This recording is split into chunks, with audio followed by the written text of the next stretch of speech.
Hej.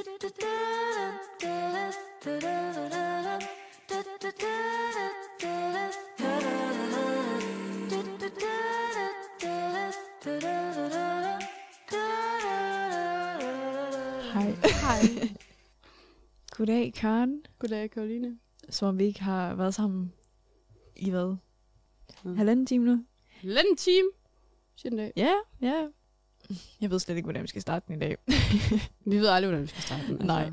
Vi siger altid bare sådan, hej. Hej. Velkommen tilbage til Dovne Teenager. Ej, det lød så forfærdeligt, det der. Please, du sige Scratch det igen. that. Scratch that. Let's not say that again. Jeg kan ikke huske, hvordan startede vi sidste gang. Jeg ved det ikke engang. Hvad har du lavet siden sidst? True. Jeg har ikke været noget. Har du ikke? Overhovedet? Min søster har fundet podcasten. Så Laura, hvis du hører med nu, så aldrig nogensinde sig til mig, at du hører med. Ja. Så har jeg været i byen. Ja. Du var i byen? Jeg var i byen. Du skulle have været med. Jeg skulle have været med. Du skulle have været men, med, faktisk. De blev meget strenge inde i Jomfru Anegade. Ja, så jeg kommer ikke med mere. Så jeg er bare sådan, jeg tager med glæde gerne hjem, fordi jeg bliver 18 næste måned, og vil da ikke høre min seng kalde på mig alligevel. Så. Ja. Og det er stadig fucking nederen, dog. Jo, men det gør mig virkelig ingenting. Nej. Tag bare hjem. Jamen, så er det jo også fint nok. Det passer mig perfekt, fordi så kan jeg komme hjem i min seng, lægge der, og så så kan du snakke med en vis person. Nævner ingen navn. Ja. Men så kan du go crazy, når du bliver 18. Du fik også en tidlig gave. Du fik at vide, hvad din gave er, når du bliver 18. Jeg skal ind og tatoveres. Du skal ind og tatoveres? Mm. Ja. Det bliver sgu da spændende. Det er mega spændende. Jeg har også overvejet det. Jeg kan huske, da jeg var 16, der var bare sådan, jeg skal bare fucking meget ind og have en tatovering og alt muligt. Jeg gad bare godt have en nu. Men nu kan du, og nu skal man lige finde pengene til det, og man skal lige finde overskud til det. Præcis. Og jeg ved ikke, om jeg nogensinde finder på noget, som sådan, jeg har lyst til at putte på min krop resten af mit liv. Fordi jeg tror, jeg kommer til at overtænke det alt for meget. Altså, jeg har haft den samme tatovering, siden jeg var 16. Jamen, så er det også nemt. Det er meget nemt. Det er sgu da fedt. Jeg er ikke helt sikker på placeringen. Det skal være et sted, hvor jeg ikke selv kan se den ordentligt. Mm. Fordi det har altid skulle være en sommerfugl. Ja. Og sommerfugl kan ikke se sine egne vinger. That's beautiful, bro. Og så også fordi, at det er noget med, at sommerfugle, de altså sådan symboliserer selvskade. Ja, det er til et andet afsnit. Det er til et andet afsnit, ja, men ja. Til den tid, det kan være, at jeg har fået en sommerfugl. Jamen, det synes jeg er en virkelig, virkelig god gave. Mm. Jeg er faldet på cykel. Nej, og, det er rigtigt. Mit knæ, det ligner seriøst. Jeg ved ikke, hvad det ligner. Det kan være, at jeg lige skal vise det til kamera. Det forestiller jeg sådan mast. Du har høretelefoner i, inden du går for langt. Bare lige. Ja. Ikke drik og køre på cykel. Så. Men skal vi tage traditionen op med lyttere? Jeps. Lad os høre, hvor mange der lytter med. Eller se, i hvert fald. Lad os se, hvor mange for jer det hører. Ja, det ja. Vi er oppe på cirka 2100. Altså, cirka vi er over 2100. 2161. Ja. Det er sgu ikke for dårligt. Det kan da noget. Jeg kan se på Karens ansigt, at det er lidt for mange mennesker. Nej, det er jo ikke... Altså, jeg ved ikke, om det er for mange mennesker, jeg er bare i chok. I chok? Det er vildt nok, at vi har ramt 2000. Altså på 2,5 måneder? For eksempel i de sidste 30 dage, der har vi i alt haft 2045 lyttere. På en måned? Ja, yeah, pretty much, ja. Yeah. That's crazy. Ja. Okay, man kan selvfølgelig ikke høre igennem podcasten, hvor... Nej, Karen, hun er total kuldegysning. Hold sidder ned i ringen der. Jamen, altså, til jer, der sidder derude. Og hører det. I er fucking awesome. Virkelig. Og tak, fordi I hører med. Altså, jeg hørte lige vores nye afsnit i går. Altså, jeg ved ikke, hvad jeg skal sige, fordi... Det er seriøst så komisk at høre på os selv. Det er ligesom at høre en halv times lang voicemail eller selv. Det lyder fucking mærkeligt. Ja. Vi er også kommet op på, højere op på hitlisten på Spotify. Ej, vi ligger sgu fucking højt nu. Prøv at se. Vi ligger fucking højt. Altså, jeg er i chok. Hold up. Hvad ligger vi lige på, Karen? Det er det, jeg vil prøve at finde ud af. Er vi klar? 47. Så er det screenshot. jeg dokumenterer alting. Okay, vi ligger simpelthen på 42 af alle podcasts på hele Spotify i Danmark. Og shit, altså, det er jeg lytter, der er ansvarlig for det. Så hvis I bare bliver ved med at gå ind på Spotify og lytte til os være fucking dumbass og give os 5 stjerner, så hvis I kan lide den, så må I meget gerne give 5. Ja, og præcis. vi bliver glade for det. Og med ud af de 2.000, der hører os, så er der 29, som er gået ind og rated os. Det kommer også an på, hvor de hører den jo. Altså. Ja, det er rigtigt. I hvert fald på Spotify er der 29. I skal bare vide, at hvis I kan lide podcasten, og I har overskud til det, I skal ikke. Men hvis I gerne vil støtte os og hjælpe os, fordi det er virkelig en kæmpe hjælp, så gå lige ind og rate den. Fordi det betyder virkelig meget. Det gør det virkelig. Ja. Vi er så glade. Der er også en, der skrev til os der på Insta, og sagde, at han sad i samme bus som os. På vej herud på hende der var benægt. Du er fucking awesome. Mega. Altså, tusind tak. Altså, jeg blev fucking glad. Og sådan, jeg også bare, oh my god, what? Ja. Det er som om, at traditionen den bliver opholdt med busturene herud. Skal I lige høre, hvad der skete i dag? Han var fucking weird. Vi sad i bus herud med vores veninde Jasmin. Hun sidder og venter udenfor faktisk, mens vi på biblioteket sidder her. Så læser en bog. Og så står der sådan en gammel mand med sin cykel over for os. Og så står der sådan en dreng med en OB-trøje på og en fodboldtask. Han skulle vist ud og spille kamp, så vi kunne forstå på samtalen i hvert fald. Og så lige pludselig, de står bare og snakker, og jeg tror ikke, de kender hinanden. Han sagde, at men de skulle ud og spille i dag, og ham der drengen, han var sådan kiggede sådan lidt omkring. Sådan, er det mig, du snakker til? Ja. Ja. Så de står bare og hyggesnakker lidt, tror jeg, fra den ene af dem side. Jeg tror ikke ham der drengen, han hyggede sig så meget. Nej, han virkede virkelig. Han virkede virkelig uncomfortable. Virkelig. Ja, og så vender han sig om, ham der manden, som står der. Og så kigger han på mig, Karen og Jasmin. Og så siger han siger et eller andet til drengen, sådan med, du har da også gode ben, eller sådan noget. Og så vender han sig om til os, og så siger han, de piger, der sidder der, de har da også nogle gode ben. Og vi sidder sådan lidt og smågriner, og ham der dreng, han kigger også på os. Og så siger han... Jo, han sagde altså, at vi har også lagt mærke til ham, vi sidder også lige og luner på ham. Ja. Hvad? De der piger der, de sidder der også og lurer lidt på dig. Hvad? Siger du? Jeg tror, jeg sagde alt for højt, sådan, oh my god. Klamme gamle mand. Altså, jamen det er hver gang i den bus der. Altså, det er hver gang. Så sker der fucking et eller andet. Læft til det! Jeg synes aldrig, om det var sjovt. Okay, den her gang. Seriøst? Vi har sagt det der så mange gange i podcasten, uden at det er blevet taget med, ikke også? Og den her gang, så bliver det taget med. Nej! Jo, fordi folk skal se BoJack og se Sextina og Aquafina sige, læft til det. Læft til det, ja. Det er fucking fedt.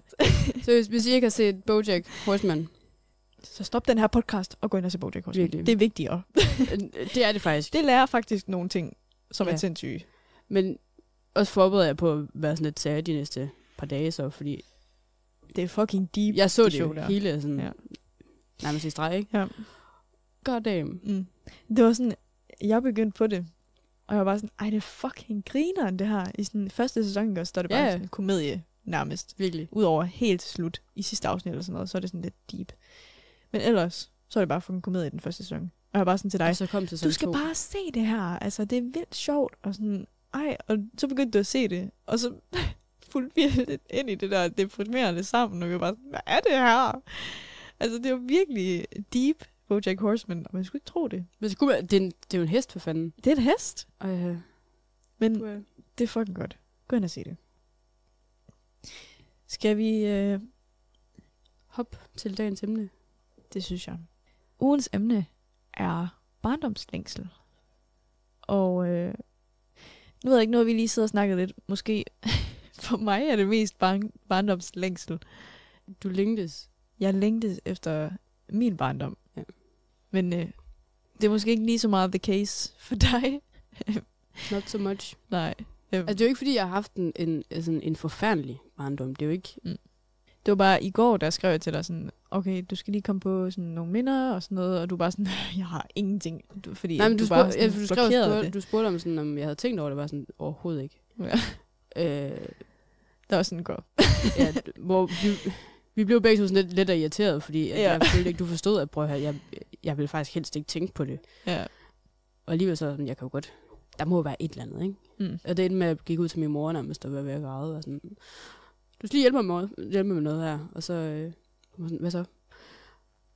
Barndomsminder. Og sådan, ja, har jeg nogle af dem? Altså, jeg var helt lost. Ja.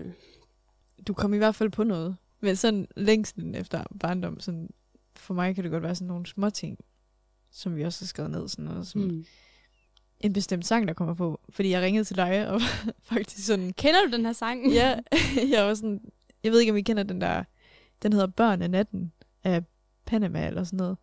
Og det var bare sådan en sang, der trendede totalt meget, da jeg gik i måske 0. klasse eller sådan noget. Og så kom den bare lige pludselig sådan, på sådan en radio ind i en butik, hvor jeg bare var sådan, what? Den har jeg ikke hørt i 100 år. Jeg blev sådan nødt til at ringe til dig og var sådan, kan du huske den her sang? Og var sådan, det siger mig noget. Jeg sådan, ja. Omkørt, det kan jeg godt huske. Men jeg ved ikke, jeg var ikke sikker på, hvor jeg havde hørt det. Nej. Jeg tror også bare, det var sådan, den har været populær i radioen på en eller anden måde. Jamen, hvis det har været 0. klasse, så er der meget stor chance for, at jeg ikke kan huske den, fordi at... Ja. Der er noget andet, der er skygget over det. Ja. Men det er også derfor, jeg synes, jeg føler, at det er sådan, det er et fedt nok afsnit at lave. Fordi vi er så forskellige på den måde. Ja.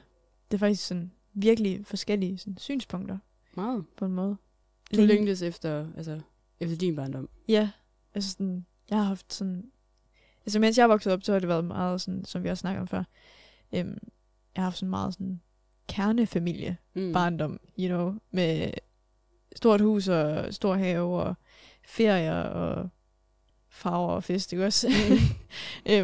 Hvor selvfølgelig lidt noget, man ser på en reklame. Ja, præcis. Og selvfølgelig har det ikke altid været sådan, heller ikke imellem mine forældre, bag lukkede døre jo. Men jeg var et barn, så jeg fattede ikke noget. Så jeg nød egentlig bare ikke at have nogen problemer. Altså, jeg nød egentlig bare fucking... At være barn. Legetimerne i indskolingen. Ja, præcis. De gode tider. Virkelig, virkelig. For mig har min barndom virkelig været gode tider med...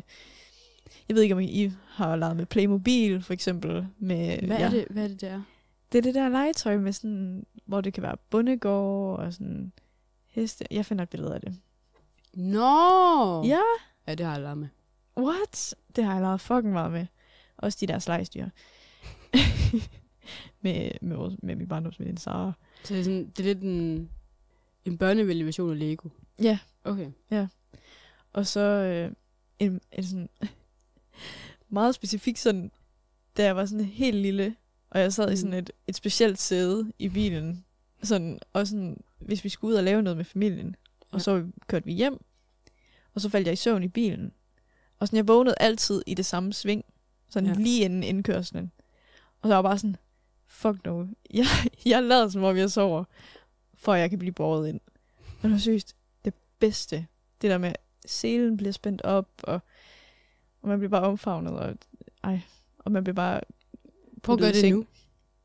Jamen... bliver smidt over skuldrene, altså båret ind.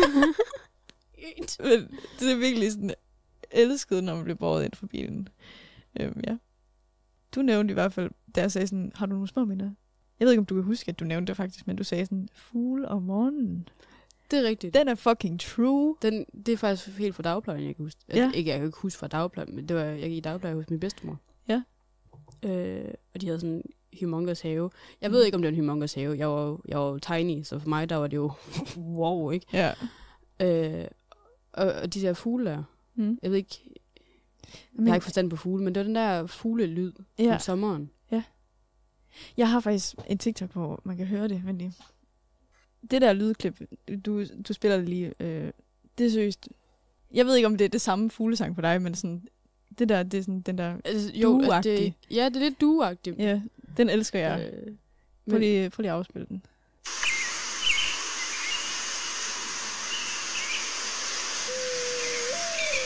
Ja. Det er ikke, for mig det er det ikke så meget duen, det er mere de der kvideren. Ja, men det er også fucking godt. Til gengæld til der står i TikTok, der var sådan, forestil dig, at du vågner op fra en lur, og alting, du har levet igennem, det bare var en drøm. Og det er sommer 2014. Stop. Og du faldt i søvn på trampolinen. Ej, det gør sådan helt ondt i hjertet, det der for mig. Altså både og, så kunne det være ret fedt, men alligevel, altså... Prøv at tænke, hvis man skulle til at gøre alt en gang til. Nej, det er magt. Altså... Fuck, jeg vil dø. Det er jeg simpelthen ikke overskud. Men sådan en aften sommerlur på trampolinen, det har jeg også haft mange gange. Hvorfor har du ikke de minder, Karen? Altså... Det har jeg nok også et eller andet sted, men jamen, det var synd for jeg tror, der har været så meget lort, at... Ja. Og så er der kommet mere lort ovenpå. Og så lige en sidste klat lort, og så kirsebær på toppen, og så har de bare blevet smurt ud over alle de gode minder. Ja. Og så skal jeg virkelig grave i lort. Jeg ved ikke, om det var en god beskrivelse, men det var okay. Og om det ville kunne forstås, men der skal graves lidt, før ja. før jeg lige finder det. Det var også derfor, jeg gik ud til min mor i går, og sådan, har jeg ikke nogen gode minder? Og sådan at der nævnte hun faktisk et, som jeg tydeligt kan huske. Dengang da vi boede inde i Nibe, altså nede i de der gule rækkehus, hvor der boede jeg sammen med min mor, min storebror, og så mig. Ja. Og så gik strømmen en gang, hvor vi sådan, ej, det er jo ikke særlig fedt, og Kasper var sur over, han ikke kunne spille computer, og min mor kunne ikke sidde på Facebook, tror jeg. Og så tror vi gik ned og handlede og købte varm kakao. Eller vi købte ikke varm kakao, vi købte kakao, flødeskum og stearinlys. Og så sad vi derhjemme. Fuck, hvor cute. Og det var et af de tidspunkter, hvor jeg rent faktisk hvor jeg fik dem overtaget til at lege Barbie med mig. Hvor jeg havde sådan nogle Barbie-dukker. Og... Fuck, det lyder sjovt. Ja. Og så derefter, der ventede jeg altid på strømmen, den gik igen. Nå. Ej, cute. Cutie lille Karen. Don't cry. Get back in there. Oh, Karen. Det er i hvert fald de gode. Ja. Siger jeg tuder, men altså... Ja. Altså, er det sådan ked af det tårer, eller... Jeg tror, det er en blanding. Ja. Se det på den lyset. Din mascara sidder stadig i fire. Ja, det er lækkert. Ja. Det lyder i hvert fald som et fucking hyggeligt minde. Det var det også. Ja. Jeg har faktisk en skræk fra min barndom. Som jeg vitterligt... Altså, den er fucking åndssvag. Men fucking Grev Anders. Den er fra far til 4. Oh my god. Jeg var bange for ham. Jeg er stadig bange for ham. Altså, når jeg tænker på ham, så tænker jeg ikke, han var jo egentlig god nok. Han var jo en god karakter, Grev Anders. Han var bare fucking uhyggelig. Det er sådan, når jeg tænker på det nu, så er jeg stadig sådan lidt... Altså, jeg har det ikke godt. You know. Jeg er stadig sådan lidt on edge over det. Han hjemsøgte mine fucking nightmares. Altså... altså, mindst jeg kan relatere til det. Jeg var også bange for en figur. Ja. Hvem var det? Rumleskaft. Rumleskaft? Fra Shrek 4. Oh my god. Ham med tæerne. Ja. Den dag i dag, så ser jeg stadig helst ikke 4'eren. Hvis jeg holder Shrek-marathon, så stopper jeg ved 3. Han er jo bare sådan en lille midget. Mener du? Han er uhyggelig. Og det er heller ikke normalt, at du kan fucking flække din tær ud af de sko. Okay, og så... okay. Okay, honest to God, Karen. Ja. Er det, fordi han er ginger? Nej, fordi det har altid været... Siden jeg var lille, det er først her for nylig, sådan for et år siden, jeg rent faktisk kunne se den igen. Ellers så har jeg kun set den film én gang. Og du ved, hvor meget jeg har set Shrek, ikke? Det er fordi, der er det der meme på TikTok, hvor Shrek, han skal skrive under på den der kontrakt. Ja. Og han sidder og søger så ivrig efter at få den underskrift der. Ja. Og han tager, bryder ud af skoene og tager fat sådan i brædderne under og skraber dem. Men det var ikke kun Rumleskaft, jeg var bange for. Nej. Det var også hans kælegus. Og også her, jeg tror... Ja. Jeg ved ikke, om det var tidligere i år. Nej, det var nok ikke. Det var sidste år. Så var vi nede i den gamle by. De har ikke lige fortalt mig, der gik frie gæs rundt der. Ej, okay, gæs er altså lidt uhyggeligt. Let's be fucking honest. Rumleskaft kæledyr. Du kan godt se. Jamen, altså, en tegneserie, not so much. Den har tænder. Har den tænder? Ja, i tegneserien. De har vel også sådan lidt... I don't know. Nej, det har de ikke. Nej, jeg holder mig meget langt væk fra dem. Der var sådan nogle bestemte ting, som fucking bare skræmmer livet ud af en som barn. Af en eller anden grund. Det er lige kommet i tanke om faktisk, når vi snakker om skræmmende minder. Mm. Men det må have været virkelig, virkelig tidligt minde. Sådan, fordi det var da jeg lå i min... Jeg lå i min barnevogn. Ja, præcis.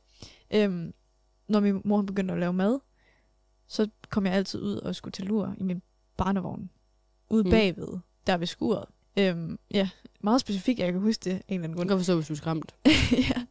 Ja. Men Det er der er ret uhyggeligt bag det skur der. Men jeg kan huske, at jeg vågnede på et tidspunkt, og så op i loftet af barnevognen, den var sådan lukket, ikke også? Så var der sådan skygger af sådan, og så kan jeg huske, at jeg troede, at det var en ulv. Og det var fucking uhyggeligt. Og jeg kan også huske, at Mads, min kat, R.I.P., bedste kat nogensinde, han lå altid i barnevognen. Bold, altså, han var så cute. Så cute. Han lå altid i barnevognen med mig. Og så kan jeg bare huske, at jeg skreg efter min mor. Og han løb, fordi det skulle han ikke bede om, min kat. Og så kom min mor og hentede mig og tog mig ind, og så var der sådan aftensmad. Sådan, man kunne dufte det, da jeg kom ind ad døren, og der var sådan varmt. Og sådan. Så det var på et dårligt minde, men også godt. På en måde. Jo, altså, det lyder fucking skræmmende. Ja, jeg ved ikke lige, hvorfor men en ulv, sådan, det var bare sådan, der var skygger af grenene eller sådan noget måske, fordi der er en skov lige ved siden af, ikke? Det lyder fucking creepy, når jeg siger det sådan, men det var det ikke. Der er vanvittigt mange lyde i den skov der. Ja, sorry. Ja, at jeg kunne sove der. Oh my god. Better baby. Ja. Better babes. Men også, jeg ved ikke, om du så mange musikvideoer, da du var lille. Ikke rigtigt. Ikke hvad jeg kan huske. Det var seriøst kæmpe del af min barndom. Musikvideoer. Jeg kan huske på YouTube. Jeg kan huske Taylor Swift musikvideo, Shake It Off. Det er sådan den eneste, sådan, der altid vil sidde i mit hoved, tror jeg. Ja. Eller Katy Perry's. Jeg så den der Roar hele tiden. Ja. Ved junglen. Ja. Ej, det var også den, jeg så hele tiden. Fordi jeg synes, den med labyrinten, den synes jeg direkte var uhyggelig. Synes du, den var uhyggelig? Jeg synes, den med labyrinten var uhyggelig. Ja. Jeg synes... Den havde helt glemt. Især den der, hvor væggene begynder at presse ind på hende. Det... Ja. Hvad er det nu, den sang hedder? Ej. Wide Awake, tror jeg. Det var seriøst. Den er faktisk... Katy Penger. Katy Penger. Katy Penger, hun er faktisk sådan virkelig Carrie. Nej, hun er... Katy Penger er virkelig Perry. Katy Perry, hun er faktisk virkelig banger. Hun kan noget, ja. Ja, der er en grund til, at hun var populær. Men sådan med musik i din barndom. Altså den klassiske... Neon. Jeps. Jeg har altid... det er nok også, at jeg så altid op til min storebror. Fordi sådan er det med ældre søskende, ikke? Og han hørte også virkelig meget Neon på det tidspunkt. Og så lyttede jeg jo til hans musik. Og så gik der ikke lang tid, så sad jeg som 6-7-årig hjemme på køkkenbordet og sang med på Hold din kæft, når jeg ryger. Hvor man godt kan blive sådan lidt... Ja, ordentlig gangster. Mega. Så det vi hørt meget af jo. Det er derfor, det er så pisse irriterende, at da vi skulle have et selfie med ham, da du skulle have et selfie med ham, så er der en anden jeg kunne også godt have ventet jo. Altså, men bitch, der stak sin hånd ind foran mit ansigt. Ja. Og altså, der kan man så... Hvis man skal kende den historie, så skal man gå ind på Nians podcast faktisk. Ja. Og lytte til afsnit 32. Fordi så kan man lige få historien med hvorfor. Ja. Fordi den kommer til at tage lang tid for mig at forklare. Ja. Altså jeg blev brændt af den dag, jeg skulle ind og høre Nian. Ja. Og jeg var ret nederen over det, og min daværende kæreste, han skulle ud og se fodbold. Og så ringer jeg til Karoline og var sådan lidt, hvad laver du? Jeg er syg. Jeg var syg. Og så hostede og sådan lidt, kom med til Nian. Så syg kan du heller ikke være. Men Karoline, hun tog en forhold og nåede sig sammen. Men hold kæft, vi havde en god koncert. Ja, det var faktisk virkelig, virkelig sjovt. Virkelig sådan et af mit core memories med dig. Virkelig. Tror jeg. Men vi snakkede jo lidt om minder og barndom. Og vi kom jo også lidt skævt ind på hinanden i går. Ja. Men hvad fandt du ud af, sådan var et af dine bedste barndomsminder, udover strømopbrydelsen? Altså dem har der så været flere af. Fordi at det er sådan den samme ting, men over flere gange. Vi har altid haft årskort til Slotts Have. Min mor og Kasper. Ja. Men så har vi altid taget sådan en spontane ture i Slotts Have. Hvor jeg sådan, hvad skal vi lave? Det ved jeg ikke. Til Slotts Have. Så har vi gjort det. Vi har også nogle gange gjort det sådan en time eller en halv time, inden de lukker. Okay. Hvor de kommer sådan, altså, vi lukker her med en halv time. Ja, men det var okay, vi skal bare ned og sige hej til orangutangerne. Til orangutangerne? Meget altså, specifikt. Vi kom der så tit nu. Altså, at, jeg tror ikke, jeg var født på det tidspunkt, men de kom der så tit, at de begyndte at kunne genkende min mor. Ja, okay. For eksempel, når jeg var slutskave med min far og mine mindre søskende, der ville de jo gerne på legepladsen. Og man skulle skynde sig rundt at se alle dyr. Altså, man nåede ikke at se dem sådan ordentligt. Og der har min mor så fortalt mig en rigtig, rigtig, rigtig sjov historie med deres gamle elefant Timbo. Timbo? Meget special gut. Okay. Han kunne kun lide en af dyrepasserne. Han var den eneste, der kunne lov til at fodre ham og alt det der. Og What? ham. Ja. Min mor og min storebror, og så en af min mors kammerater, de spiste elefanterne, fordi der lugter alt grimt, og der kommer ikke rigtig nogen andre mennesker, der spiser, så er man lidt i fred. Ja. Og så kom der sådan 2 herrer ind i sådan neonfarvede poloskjorter. Okay. Altså først jeg tænkte, det var gay, ikke? Ja. Men en gas, hvis de godt kan lide det. Ja. Og så de kommer ind, så begynder Tempo at stå og trampe i jorden, og stå sådan og svinge med hovedet til side, og sådan stå og bevæge sig. Det og var så kom sådan, hell no. Ja, det var sådan, hell no. Og så folk, de kom jo alle sammen over, og sådan, nej, se elefanten, gør noget. Og så vender han sig om, skider, vender sig om igen, samler det op, og kyler det afsted. Målrettet efter de der 2. Oh, shit. Ja. Prøv lige at overveje, at jeg har været i zoo, og så er der en elefant, der kylet lort efter dig. Ja. Altså, mindst så spiser de mest noget hø, så det er måske ret tørt, men prøv lige at overveje at have hest. Nej, ikke hest. Det er jo bare Timbo, den homofobiske elefant. Virkelig, altså, men jo, det var gode ture, vi havde i Slotskave, kan jeg huske. Og det er også her for nylig, mig og min mor, vi har fået det igen. Fordi at jeg sagde til hende, at jeg savner de tider, altså, hvor vi lavede noget sammen. Hvor min mor var sådan, det synes jeg ikke. Nå, hvorfor ikke? Og så var sådan, okay, jamen, vi laver jo ikke noget sammen alligevel, altså vi får det ikke gjort. Og var sådan, okay, fedt. Så nu er du overskåret igen. Og nu er vi overskåret igen, og vi tager faktisk ret tidligt Slotskave. Det var så de gode. Mm. Og så ligge og springe skyer. Og så hvad? Og ligge og springe skyer på en græsplæne. Det er vi nødt til lige at forklare. Ja, jeg kan godt høre det, fordi jeg skulle forklare det til dig også. Ja. Det var sådan lidt, springe skyer. Ja, jeg tror også, hvis I lytter derude, I tænker, hvad fanden betyder det? Kom med det. Det var også, da vi boede i det der gule rækkehus. Mm. Der var sådan en kæmpe fælles græsplæne. Så mig og min mor, vi tog et tæppe, og så lå vi derude. Og så lå vi nede på tæppet og kiggede ud skyer. Og fik dem til at springe. Og det gjorde I hvordan? Vi stirrede på dem og sådan, så, nu springer den. Det er jo ikke sikkert, det kan godt være, at det var 2 forskellige skyer, der bare kørte forbi hinanden, ikke? Men 3-4-årige mig var overbevist om, at jeg kunne springe skyer. Ja. Det er da også godt, men jeg føler også bare græs på en eller anden måde. Altså sådan barn. Jeg ved ikke, hvorfor. Jeg har aldrig kunne lide græs. Jamen sådan, at have bare tær i græs, det har virkelig været sådan... Altså sådan, det er også sådan fordi sådan om sommeren, så er vi jo tit ude og spille fodbold og sådan noget, sådan med min far i haven. Og sådan, det er tit bare tær. Mm. Og vi havde sådan 2 mål og alt muligt. Sådan. Fodbold har også været en meget, meget stor del af min barndom. Også på fodboldlejre og sådan noget. Vi var på Liverpool camp. Ja. Var det ikke med dussen? Nej, det var med min far og min søstre, ja. Så Liverpool, det har også altid været fodbold generelt. Altså, det har været en kæmpe del at spille fodbold. Største del af min barndom. Men det er sikkert, altså, hvis du spiller fodbold nu, er det sikkert sådan... Ikke så meget. Altså, sådan, jeg er ikke lige så interesseret i det, som jeg var dengang. Og sådan, nej, men altså, hvis der er godt vejr, og du har en bold. Ja, det ved jeg ikke, det er også svært at sige, fordi det er sådan... Nu bor vi heller ikke i Nibe mere, og vi har ikke den der have, vel. Vi har også sådan en fodboldtrampolin, hvor man kan stå og drible opad og sådan jonglere og sådan. Så nogle gange om sommeren, sådan, selv da jeg var 15, kunne jeg godt stå derude og jonglere sådan om aftenen. Det er så meget roligt for hjernen på en eller anden måde. Mm. Ja. Men jeg synes lige, vi skal med musik. Nej, det kom vi ikke. Ja. Det var det der... vi kom ikke lige helt... Og jeg har endda fået mine piller. Altså, ja. Men... Ja. Men jeg kan også huske, at den der... På sådan nogle køreture, vi kørte tit på ferie. Sådan til Kroatien, eller Frankrig, eller sådan Italien, eller sådan noget. Og så havde vi sådan... der var selvfølgelig ikke Bluetooth. dengang. Jeg kunne bare det på bilen, vel? Så det var CD'er.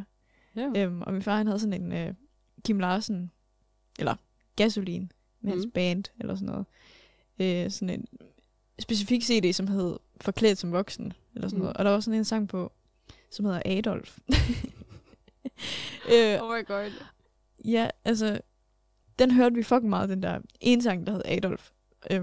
Og så en, der hed Maja og Molly, eller sådan noget. Og den der Maja og Molly, det er egentlig bare sådan en, hvor der er 2, der er forelskede og sådan noget. Det tror jeg bare, vi kender. Ja, præcis. Og så den der Adolf, den hørte vi altid. Og jeg lagde aldrig mærke til, sådan, hvad den handlede om. Men faktisk så handler den bare om sådan... Altså det starter med, at Adolf han begår selvmord. Og så begår faren selvmord, fordi han kan ikke klare ikke at have sin søn. Og så begår moren selvmord. Og så fucking... Jeg synes faktisk, at Kim Larsen han har virkelig sådan nogle... Er der nogle syge historier? Ja. Altså sange i hvert fald. Ja, og så følger sådan nærmest hele byen med. Det er virkelig en sindssyg. Så gå lige ind og hør Kim Larsens sang Adolf. Ja. Og så er der også en, der hedder Sød Symfoni. Altså sådan, den har jeg ikke... Det er faktisk min søster Laura, som fandt den. Men den giver mig sådan virkelig sådan barndomsminde. Og så Michael Jackson. Michael Jackson og Bruce Springsteen. Giv den gas. Giv den gas. Udover Thriller. Musikvideoen. Er det den med zombier? Ja. Den skræmte mig til døds. Det kan jeg forstå. Jeg hørte også en anden Michael Jackson-sang, hvor det er sådan egyptisk-agtigt. Sådan... Ja! Ja. Remember the time? Ja! Ej! Oh my god! Ja, præcis. Og den så jeg hele tiden, fordi det er sådan en specifik kyssescene eller sådan. Nej, jeg synes, og det ved jeg var barn. Jeg synes, dansen deri, den var altid god. Det var sådan en god... Der er altid god dans. Ja. Ja. Ja. Der er også gået rigtig, rigtig mange timer med fucking Wii. Og fordi jeg ikke var førstfødt, så måtte jeg aldrig være nummer 1. Jeg måtte aldrig have controller nummer 1. Det måtte jeg ikke. Vi havde kun Wii og min mor, der var jeg også yngst. Mm. Jeg var altid bare over med, jeg var bare sådan, nå okay, det er jo sådan der, at hun skal jo have, min ældste søster skal jo have nummer 1. Og nu jeg tænker over det nu, altså hvorfor skulle hun det? Det var sgu da fucking lige meget seriøst. Inden vi begyndte at optage i dag, så havde vi lige en samtale. Men vi snakkede i hvert fald om sådan, at det var sådan meget sådan, at jeg var i hvert fald sådan, at jeg kunne godt længtes meget efter min barndom, så nu, hvor jeg sådan havde meget, meget, meget simpel tid der tilbage. Altså, jeg husker virkelig, virkelig få sådan dårlige minder. Men så var du også bare sådan, at det kunne måske godt være lidt anderledes for dig. Fordi at du har slet ikke haft den harmoni, som jeg har haft lige så meget. Selvfølgelig har du haft en barndom, hvor der er sket en masse gode ting, og du har en masse gode venner. Det har ikke altid været tordenskyer, men nogle gange kan de dårlige minder. Altså, nogle af de ting, som du har oplevet, har bare været så fucked up, at de måske lidt har slugt de andre ting, som har været gode, måske. Hvilket er lidt ærgerligt, selvfølgelig. Jo, men... Så jeg ved ikke, om du har den samme længsel for det at komme tilbage. Det meget, meget stærkt på. Ja. Fordi jeg vil højst sandsynligt fysisk og psykisk gå ned, hvis jeg skulle igennem halvdelen af det der igen. Ja. Men så nævner du også, at du har boet hjemme med din farmor og farfar på et tidspunkt. Jeg har ikke direkte boet der. Jeg brugte bare virkelig meget tid derude. Ja, okay. Og jeg var jo så lille dengang. Jeg har ingen anelse om hvorfor. Og jeg prøvede at spørge min mor, og jeg prøvede at spørge min far. Og de kom med 2 vidt forskellige historier. Så jeg bare sådan, okay. For min far, han siger, at han sådan aldrig ville have, at jeg skulle bo derude. Altså sådan, at jeg skulle ikke være så meget derude, for jeg var slet ikke alene. For det anede jeg jo så ikke en skid om dengang. Men nej. Både min farmor og min farfar drak en del. Hvilket jeg ikke lå mærke til, for det var bare sådan, de var normale for mig. Du havde jo the innocence of a child. Yes. Noget af det, altså de gode ting, jeg kunne stå fra, at min farmor havde altid de der små is. Mini krammerhusis. Det med chokolade i bunden. Bedste. Prøv, jeg ved ikke, hvor de kom fra. De var bare altid i fryseren. Jeg kunne spise en hel pakke, og jeg ved ikke, igen, altså om hun bare sådan trækker dem ud fra et eller andet hemmeligt rum i vægen, eller der var altid flere. Og jeg må altid få en ekstra, hvis jeg gav det sidste stykke til hunden. Okay, altså mig, med chokolade i? Ja, I don't know. Prøv, den hund, den overlevede alt. Altså, okay, men hvis du bidrager til at dræbe hunden, så må du gerne få en mere. Altså hvad? Jeg tænkte jo ikke over dengang, at hunden ikke måtte få chokolade. Ja. Og jeg kan huske nogle gange, der havde været sådan lidt, jo, for det glemte jeg det. Og så spurgte hun, du må godt få en, hvis du også delte med Emil. Så hed hunden, det var en lille gravhund. Ja. Og sådan, det havde jeg. Ja, okay. Og det var også, der var også gode stunder derfra, for jeg var jo lidt enebarn derude der. Og var snot forkælet på mange måder. Altså min farfar, han købte en hoppeborg til mig. Og når jeg sidder og tænker på det, så er jeg sådan, jeg føler ikke, at jeg kan tillade mig at klage. Men jo, det var fra et dyreskue af. Så gik han, der var en af dem, der ikke var pustet op, så spurgte han, hvad skal de have for den? Så virkelig? Og så pustede vi den op ind i garagen. Det er faktisk også noget, vi har glemt at overhovedet, og at vi slet ikke har sådan snakket om sådan bedsteforældre. Faktisk en kæmpe del af barndom. Altså at blive forkælet af dem. Jeg kan huske, at min farmor, hun var virkelig forkælet typen. Der var altid en skål slik, og det er som om, de normale regler for forældre, hjemme med forældrene, de indgår overhovedet ikke, når man er sammen med bedsteforældrene. Altså jo, det gjorde det for eksempel med min mormor. Altså der er det meget... Mormor, hvis du nogensinde kommer til at høre det her, I love you. Men hun kan godt være meget sådan striks. Forklar os en del, hvorfor min mor, hun godt kan være sådan... Ja. Sådan, at der skal være nogle faste rammer, i hvert fald. Hjemme med mormor, det var slet ikke ligesom sådan, så frie tøjler, og det var sådan, at der var for eksempel en kommode, hvor man ikke måtte røre ved. Ja, fordi så kom der fedtede fingre på, og man skulle træde lidt forsigtigt, i hvert fald, hvorimod hjemme med min farmor, altså, nu kan jeg så ikke huske overhovedet, altså jeg er virkelig, virkelig få minder af min farfar, selvom alle fucking... Det er faktisk virkelig noget af det værste ved at være den mindste der, fordi mine søstre, de kan bare fortælle, så kan jeg huske, at jeg gjorde det her med farfar og alt muligt. Han var bare så fantastisk, og alle siger, hvilken fucking engel han var og alt muligt. Og jeg har bare ikke de minder overhovedet. Det er virkelig for mig, der har jeg jo, altså, nu kan jeg jo den yngste hjemme min mor, men hjemme min far, der er jo den ældste. Så der er det jo mig, der har alle de der ting. Min lillebror nåede aldrig at møde min oldefar. Jeg synes, det er sjovt at se, hvordan de sådan, ens forældre skygger sig lidt i dem. Spejler sig lidt i dem, hedder det. Det synes jeg også er sjovt. Jeg føler altid, at det er sådan bedste fædrene er sådan lidt mere virkelig på min bedstefar, han er så sød. På en eller anden måde. Altså sådan, min bedstefar, han var også, altså han er uden tvivl der, hvor min mor har fået sin humor fra. Og sådan, men han har også været streng en gang imellem mod hende og sådan. Men nogle gange så fortæller hun også sådan en historie fra hendes barndom, sådan hvor han har for eksempel lært hende at sådan rulle cigaretter og sådan noget. Og så har hun siddet der som sådan 10-årig eller sådan noget, og siddet der og rullet dem. Altså det er jo... Det er fucking grineren. Ja, det er jo fucking grineren nok. Ja. Altså det lærte jeg af min storebror. Ja. Men altså, min bedstefar, han var meget, meget syg til sidst. Og jeg kan ikke... Lad mig bare være ærlig, jeg har ikke nogen minder med ham. Det har jeg ikke. Jeg kan slet ikke huske ham. Desværre. Nu har jeg en bedsteforælder. Det er min mormor, som jeg elsker meget højt, selvfølgelig. Ja. Jeg vil i hvert fald sige til dig, Karen, nu skal du ikke begynde at tude. Det gør jeg højst sandsynligt. Når du starter samtalen sådan der, så ved vi godt, hvor det ender henne. Hvor mange gange har vi ikke været i byen, hvor du sådan, Karen, I fucking love you. Jeg bare sådan, stop. Ikke gør det igen. Det er fordi, når jeg får lidt alkohol, så kan jeg ikke holde det tilbage. Okay? Nej, så kommer jeg med the classic I love you speech. Ja. Let me tell you something. Let me tell you something. Virkelig. Altså, og du bare sådan, nej. Og jeg kan slet ikke, når jeg er drukket, så skal der. Så, det er fordi, så kommer noget for følelser. Du starter også tit med at være sådan, nej, jeg ved det godt. Du behøver ikke sige det. Ja. Sådan, stop. Jeg bliver nødt til at sige det. Men ja. Som jeg også sagde før, vi begyndte at optage. Jeg vil virkelig, virkelig ønske, at du havde sådan en barndomslængsel, som jeg havde. Eller som jeg har. Altså sådan, at du så din barndom som den mest problemløse og simple tid i hele dit liv. Fordi det er virkelig sådan, jeg ser det. Stop, jeg begynder altså at tude, du begynder. Jeg græder ikke nu, de er ikke forladt mine øjne. Og med alt det, du har fortalt mig, altså sådan, nogle gange, alle de fucking legepladser, vi har siddet på, og seriøst bare... Vi har ikke været på dem alle sammen endnu i Nibe. Nej, vi har seriøst bare siddet og fucking fortalt alt det pis. Især dig med nogle ting, hvor man bare sådan, okay, hvor man er gået hjem bagefter og bare tænkt, okay, jeg kender den her person på et helt andet niveau lige nu. Altså, jeg vil ikke lave noget om med min barndom, fordi den er overstået, så det kan jeg jo godt sidde og sige nu. Ja. Men genleve den igen, det har jeg ikke lyst til. Nej. Og det lyder som om, at der er sket sådan vanvittigt shit.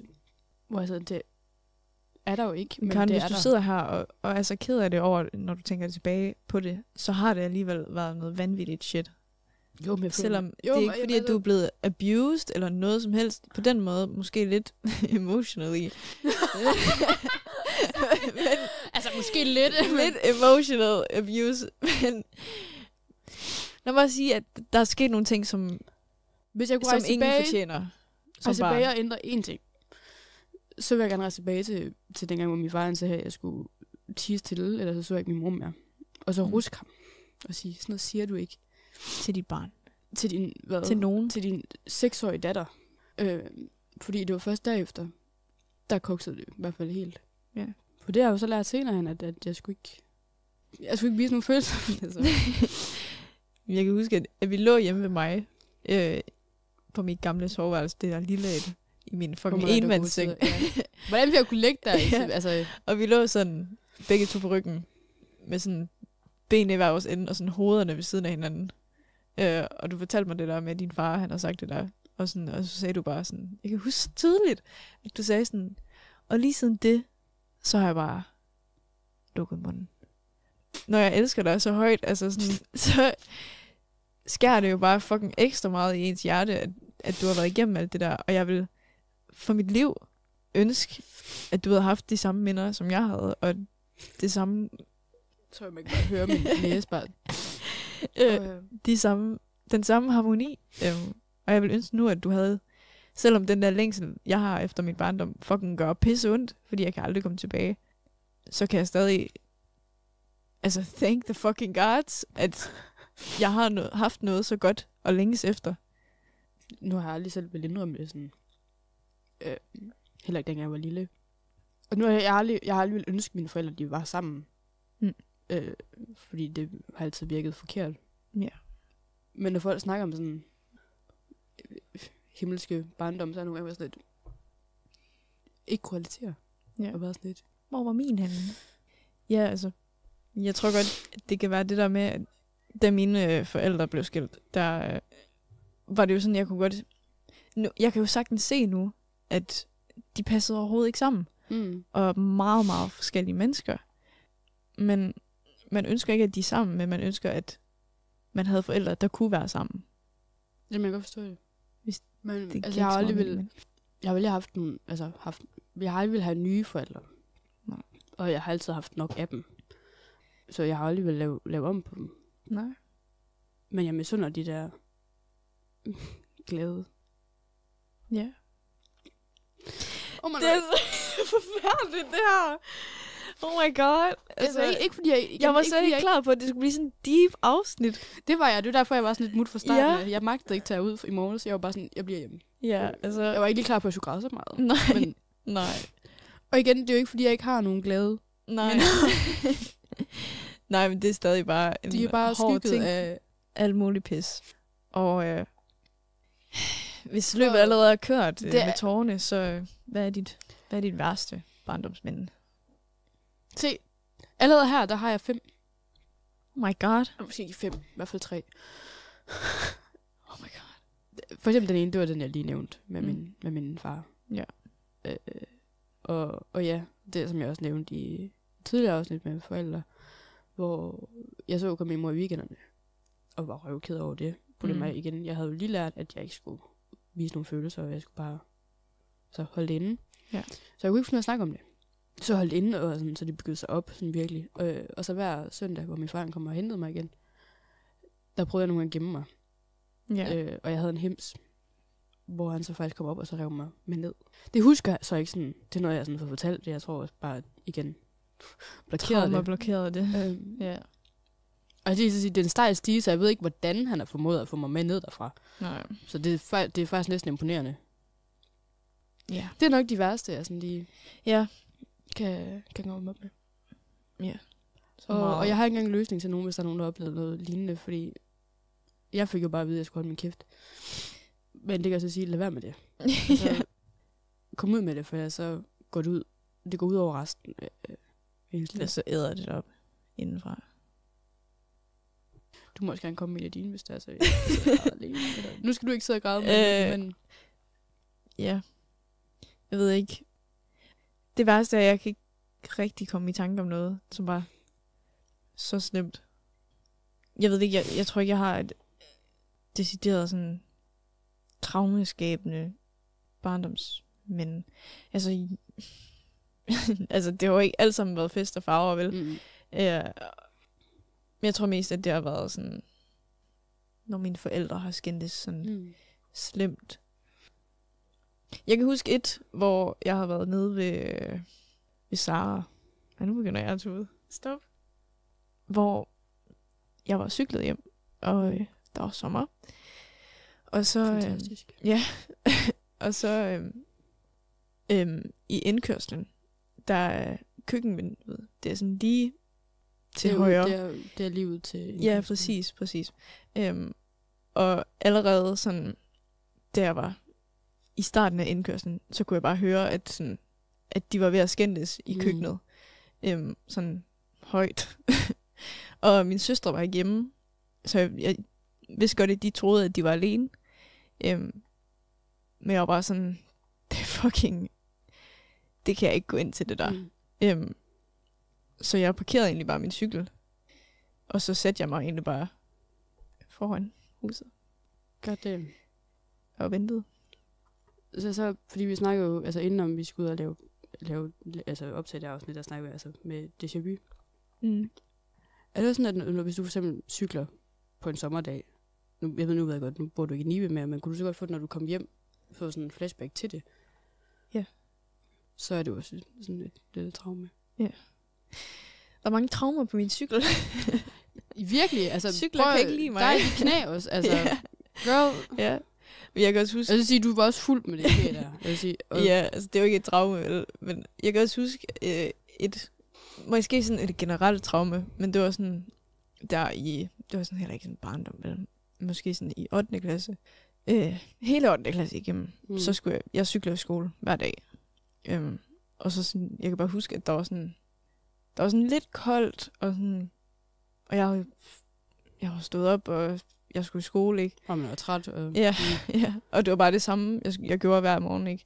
Ja. Og så, når jeg sådan trådte ud af døren, så jeg lukkede altid døren, låst, og så stod jeg seriøst bare i sådan 5 minutter for mig selv. Bare var sådan, jeg tager ikke afsted. Jeg vil ikke det her. Og det blev bare sådan hele tiden sådan en countdown sådan i skolen også, sådan med, om hvor mange timer er der til, jeg kan tage hjem nu. Og så det var sådan, jeg ventede egentlig bare i et helt år. Ja. Uden overhovedet at leve sådan mit liv på en måde. Det vil jeg også, det vil jeg godt kunne forestille mig, det kunne være lidt, altså ikke det stedet traume, men jo, altså til senere hen, altså. Ja, for skole, i hvert fald. Ja, men også at være bange for ikke at leve livet rigtigt. Ikke, at der er en forkert eller en rigtig måde, men jeg tror, du forstår, hvad jeg mener, og det ved jeg ikke, om vores lytter. Nej, men du var fat i noget. Faktisk. Så det har jeg også, at jeg er vanvittigt bange for at kunne glemme noget. Ja. Men alligevel så er jeg også bange for at opleve ting, jeg ikke har lyst til. Jeg tror også, jeg overfokuserer på at finde altså noget, der aldrig nogensinde får mig til at få den der følelse igen. You know? Så sådan, hvis jeg bare får lidt af den følelse, så kan jeg godt have lyst til at trække mig fuldstændig. You know? Men det kan jo også være farligt. Ja. For så... Ja, fordi så lukker jeg mig bare ind. Og så får jeg ikke noget ud af mit liv. Så går du have mig. Ja. Så skal jeg nok trække mig ud igen. Yes. Ja. Jeg tror måske, at altså, efter det her afsnit, at måske har vores lyttere fået sådan, blevet lidt mere indforstået med, hvor meget vi faktisk vil det her. Ja. Men også bare sådan, hvor meget vi seriøst fucking bare elsker hinanden. Stop. På no homo, ikke? No homo. No homo, men sådan platonisk kærlighed, you know. Sådan, når det kommer til stykket, så altså jo, vi kan godt være uenige om fucking mange ting, og vi kan godt pisse hinanden af fucking meget. Altså sådan, jeg ved, at jeg kan virkelig presse dig ud i det røde, og du kan også gøre det samme med mig. Men sige, at de gange, hvor du har presset mig ud i det røde, det har faktisk hjulpet mig. For det har altid været, for eksempel med at skulle finde noget her. Så meget som jeg havde dig for, at du fik mig til at tænke over alt det der. Ja, så har jeg endelig fået snakket om det. Ja. For det er ikke første gang i meget lang tid. Og du ved også, at hvis du har sagt til mig, at det fucking... At det ikke bliver dag, så ved jeg også godt, at du har sagt, at du er okay. Ja. Altså, det er jo... Fordi at the end of the day, så fucking vil jeg gøre så meget for dig. Altså... You know jeg that. vil ikke lede cirkelspark nogen. Jeg kan ikke finde noget cirkelspark. Jeg siger det altid, jeg ved det godt. Cirkelspark nogen Det lyder sjovt. i næsen for din skyld. Ja. Om det er så bare fordi, at de kommer til at prikke til dig, og jeg kommer flyvende. Hvis jeg sagde til dig, Flyveskaller. nu går du over og smadrer ham der for mig, Så har jeg gjort det. så havde det været der. Altså, Så havde han ligget på jorden. I forhold til, at jeg normalt er ikke typen, der gider slåspil, men det var bare lige for at sætte det... Sæt det i perspektiv, ja. Men vores tid er også ved at løbe den ud. er faktisk løbet ud. Den er faktisk løbet ud. Så vi bliver også nødt til at afslutte den her. Vi siger tak for i dag i hvert fald.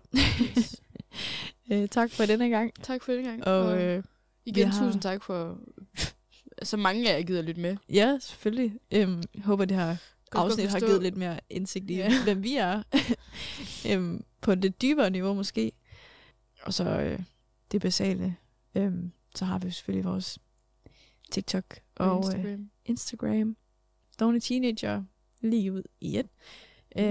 Hvor I må selvfølgelig gerne må gå ind og give a follow og like dem. Kig nogle videoer igennem og se, hvordan vi ser ud. For eksempel, ja, fordi det er et sted, hvor der er faktisk en video med på, det er jo på TikTok. Ja, for real. Så. Men ellers, som jeg sagde i starten af videoen, så hvis du hører på Spotify eller Apple Podcast, eller hvad du gør, så giv dig lige 5 stjerner. Eller 4. Eller 3. Jeps. Hvad end du har lyst til. Men til jer 2000, der lytter derude. 2161. Yes. Tusind tak. Mange tak.